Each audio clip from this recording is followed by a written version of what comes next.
ഞാൻ കുറച്ച് മുമ്പേ AP ഉസ്താദിനെ പോയി കണ്ടിരുന്നു. ഏകദേശം ഒരു അരമണിക്കൂർ ഉസ്താദിനായിട്ട് സംസാരിക്കാനുള്ള ഒരു ഭാഗ്യം കിട്ടി. അത് സംസാരിക്കാനുള്ള കാരണമുണ്ട്. ഞാൻ സത്യത്തിൽ ഒരു 5 മിനിറ്റ് സംസാരിച്ച് ഇറങ്ങാനാണ് ഉദ്ദേശിച്ചിരുന്നത്.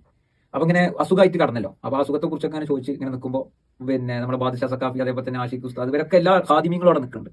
കൂട്ടത്തിൽ ഒരു ഖാദിമ ഓടി വന്നിട്ട് ഇങ്ങനെ ഞാൻ സംസാരിച്ചുകൊണ്ടിരിക്കുമ്പോൾ വന്നിട്ട് യൂട്യൂബിൽ ഇങ്ങനെ ഒരു വീഡിയോ എടുത്തിട്ട് ഉസ്താദിനെ കാണിച്ചു.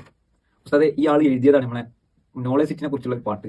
അത് ഭയങ്കര വിവാദക്കാക്കി, മുജാഹിദിന്റെ ഒക്കെ വിഭാഗങ്ങളൊക്കെ പാടെ കൂടിയിട്ട് എന്നൊക്കെ പറഞ്ഞു. അങ്ങനെ ആ പാട്ട് ഉസ്താദിന് ഇങ്ങനെ യൂട്യൂബിൽ ഇങ്ങനെ കാണിച്ചു കൊടുക്കാൻ. നോളജ് സിറ്റി ചാരെ ചുറ്റി വരും കാറ്റേ, ഒന്ന് ചിരിച്ചാട്ടെ, ചൊങ്കില് പറഞ്ഞാട്ടെ, മദീനത്തെ പള്ളിയുടെ മണമുണ്ട്, ഉളു എടുക്കുന്ന സ്ഥലം ഹറമുണ്ട്.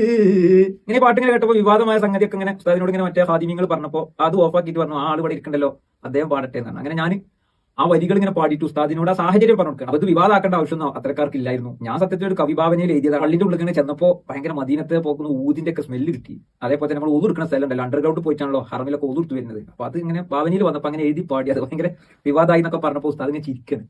അതായത് വിവാദങ്ങളെ കുറിച്ച് കേൾക്കുമ്പോൾ പോലും ചിരിച്ചുകൊണ്ട് അതിനോട് പ്രതികരിക്കുന്ന ആ ഒരു വ്യക്തിത്വത്തെ, ഒരു പണ്ഡിതനെ നമ്മൾ ശരിക്ക് മുഖാമുഖം നിന്ന് കാണുക.